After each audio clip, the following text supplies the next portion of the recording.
সিরাজগঞ্জের ২৫০ শয্যা জেনারেল হাসপাতালে অর্থের বিনিময়ে মেলে ভুয়া গ্রিভিয়াস বা গুরুতর জখমের সনদ। হাসপাতালের জরুরি বিভাগের কয়েকজন অসাধু কর্মচারী ও চিকিৎসক দালাল চক্রের মাধ্যমে দীর্ঘদিন ধরেই চালাচ্ছেন এই অনৈতিক কার্যক্রম। সামান্য জখম হয়েছে এমন রোগীর ক্ষেত্রেও মামলায় ৩২৬ ধারা যুক্ত করতে এই ডাক্তারি সনদ দেয়া হচ্ছে। এ বিষয়ে ব্যবস্থা নিতে রাজশাহী বিভাগীয় স্বাস্থ্য পরিচালক বরাবর অভিযোগ দেওয়া হয়েছে বলছেন হাসপাতালের তত্ত্বাবধায়ক। ইউসুফ দেওয়ান রাজুর তথ্য ও বেলাল হোসেনের ছবিতে দেখুন প্রতিবেদন।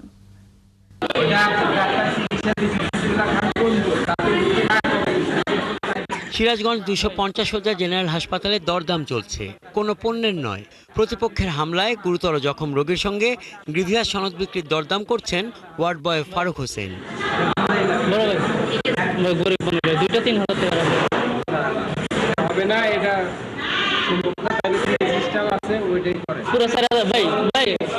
রোগীর পরিবার ৪,০০০ টাকা দিতে রাজি হলেও সেই প্রস্তাবে নারাজ ওয়ার্ড বয়।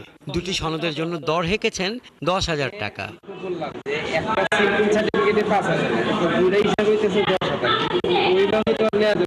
হাসপাতালের জরুরি বিভাগ, বহির্বিভাগ ও ভেতরে ওত পেতে থাকে এই সনদ চক্রের সদস্যরা। ভুক্তভোগীদের অভিযোগ, কর্তব্যরত চিকিৎসক ডাক্তার ফয়সাল আহমেদের উপস্থিতিতেও এসব সনদ বিক্রির দরদাম চলে। অর্থের বিনিময়ে গুরুতর জখমের ডাক্তারি সনদ বিক্রির মহোৎসবে ক্ষুব্ধ রোগী থেকে শুরু করে সবাই। পরে বললো যদি সার্টিফিকেট নেন তাহলে ২-৩ মাস সময় লেগে যাবে, তখন আপনার যে আঘাত এগুলো তো শুকাই যাবে, তখন এটা নিয়ে কি করবেন? সার্টিফিকেটের জন্য এই ডক্টর ফয়সালের কাছে গেছি, যাওয়ার পরে উনি ওষুধ লিখে দিছে। লেখার পরে ওই স্টাফ আছে যে আমি নাম জানি না, স্টাফ বলছে যে টাকা লাগবে। তো বলছি টাকা তো লাগে, কিন্তু কত টাকা লাগে তা তো জানি না। বলছে দুইটা এমার্জেন্সি আছে, ওটা লাগে ১০,০০০ টাকা। রোগী দেখার অজুহাত দিয়ে ওয়ার্ড বয়ের দরদামের বিষয়টি এড়িয়ে যান অভিযুক্ত চিকিৎসক। আমি জানতে পারলাম যে সার্টিফিকেটের কথা বলে আমাদের ওয়ার্ড বয় যে আছে ফারুক, সে হচ্ছে ওনার কাছে টাকা চাইছে।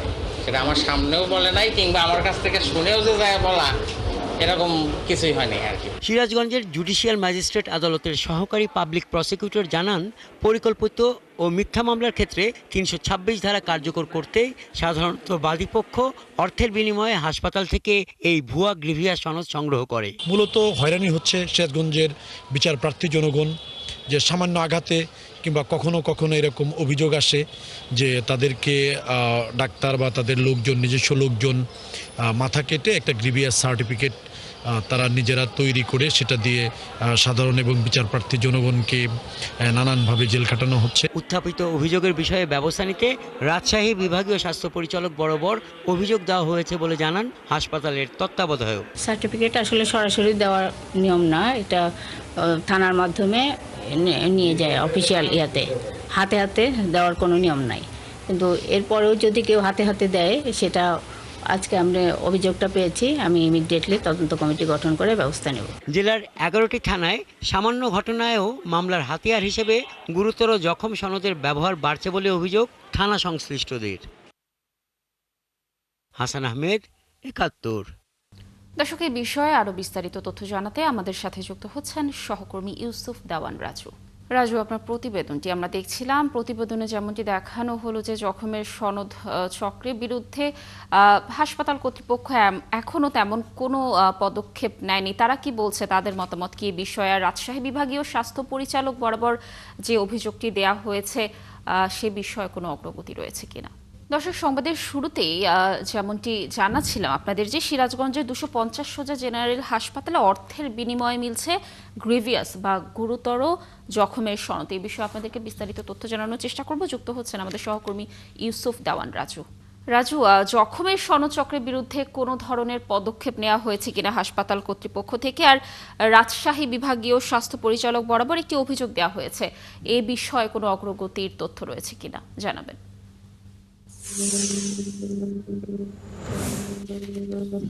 লাবণী, ৩২ লাখ মানুষের জেলা সিরাজগঞ্জ, এই জেলার হাজারো মানুষ কিন্তু প্রতিনিয়ত স্বাস্থ্য সমস্যায় ভোগে। তারা কিন্তু চিকিৎসা নেওয়ার জন্য আসে সিরাজগঞ্জের ২৮০ শয্যা জেনারেল হসপিটালে।